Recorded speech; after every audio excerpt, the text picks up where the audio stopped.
আসসালামু আলাইকুম বন্ধুরা। বন্ধুরা এই দেখুন আজকে আমাদের গ্রামের কিছু কাজবাজ দেখাবো।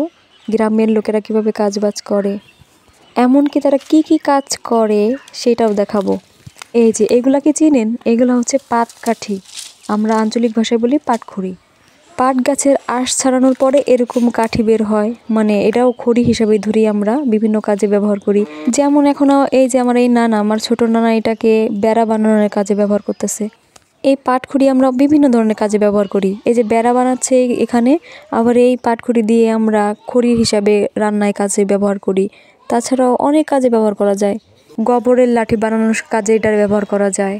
এইরকম টুকিটাকি বিভিন্ন কাজে ব্যবহার করি, কিন্তু বেশিরভাগ ব্যবহার করা হয় রান্নার কাজে আর এই যে বেড়া বানানোর কাজে।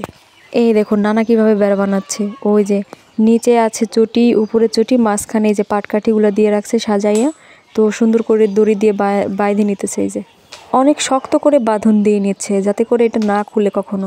প্রায় 1 বছর 1.5 বছর এই বেড়াটা সুন্দরভাবে থাকবে, কিন্তু উই পোকার কারণে অনেক সময় এই বেড়াগুলো নষ্ট হয়ে যায়, যে কারণে বছর বছর এই বেড়াগুলো চেঞ্জ করতে হয়।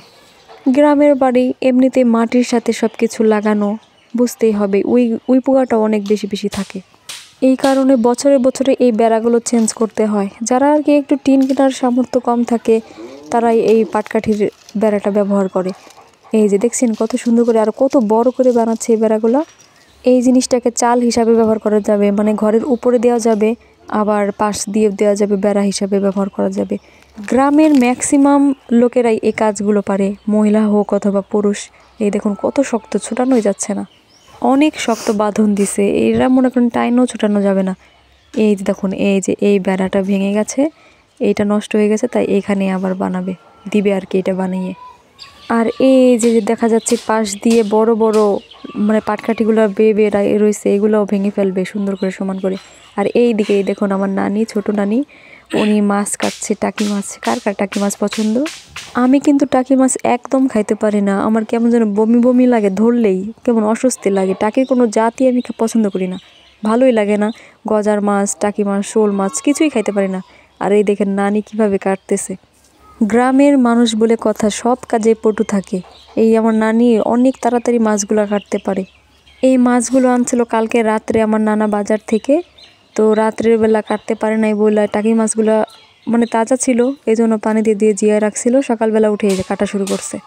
এমনিতেই মানুষ বলে গ্রামের মানুষ এসে মাটির মানুষ, মাটির সাথে তাদের সম্পর্ক বেশি, তাই যে কোনো কাজেই তারা খুব তাড়াতাড়ি করতে পারে কোনো দ্বিধা ছাড়াই। এই যে দেখুন মাছগুলো কত সুন্দর দেখা যাচ্ছে, কিন্তু আমি খাইতে পারি না, যে একটা ময়রা ভেটকি ধরছে। বিশেষ করে এই শীতের দিন লাউয়ের তরকারির সাথে টাকি মাছ নাকি অনেক মজা লাগে, কিন্তু আমি ভাই চলে না, আমার ভাল লাগে না। এই দেখেন নানি কিভাবে কাটতেছে মাছ, টাকি মাছগুলোর কানসা কুনসে কাইটা ফালাই দিতেছে। টাকি মাছ খাইলে নাকি অনেক রক্ত হয়। অনেকেই পছন্দ করে এই টাকি মাছটা, অনেকেই খায়, কিন্তু আমি খাইতে পারি না। আমাদের ফ্যামিলির প্রায় মানুষই টাকি মাছটা পছন্দ করে, কিন্তু আমি খাইতে পারি না। এই যে নানি কিভাবে কাটতেছে দেখেন, কত তাড়াতাড়ি কেটে ফেলে।